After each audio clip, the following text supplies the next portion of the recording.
Alain Brunet, musicien, ancien haut fonctionnaire, car j'ai eu 2 vies en une, sous-préfet, membre du cabinet de Jacques Lang, à la fin des années 80, début des années 90, fondateur, enfin, membre de l'équipe qui a créé France 5, ensuite à la direction générale des REFO, voilà pour l'essentiel, et enfin inspecteur général de l'administration de l'éducation nationale, la musique étant au fond le fil conducteur toute ma vie.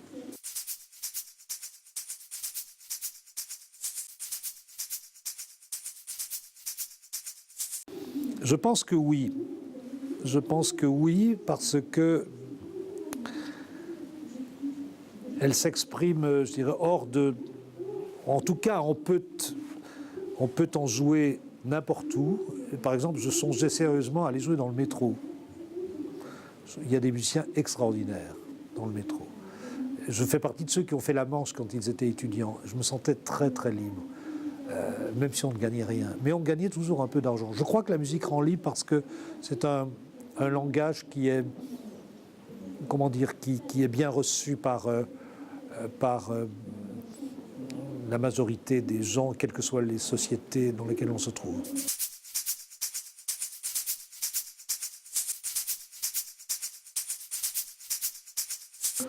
Ah, ils sont nombreux. Alors pour nous, Européens, qui avons la chance de vivre dans un régime démocratique, il n'y en a pas beaucoup.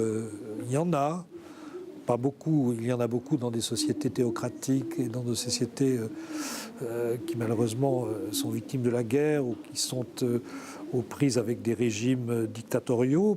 Là, difficile d'en parler, on n'y vit pas, mais en tant qu'observateur, pour moi, c'est quelque chose de dramatique. Il y a beaucoup d'entraves à la liberté. En France, je vais pas. Il y en a une, moi, qui me paraît, mais ça paraît totalement dérisoire. Je trouve que le permis à points, même on a diminué le nombre de morts par les accidents de la route, je trouvais assez attentatoire aux libertés.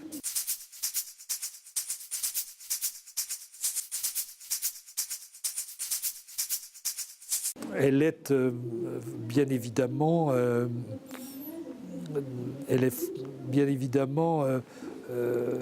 très différente selon l'endroit où l'on s'exprime et selon le pays dans lequel on le vit. C'est-à-dire que je pense qu'un Russe ne parlera pas, un citoyen russe ne parlera pas de la liberté comme je peux en parler.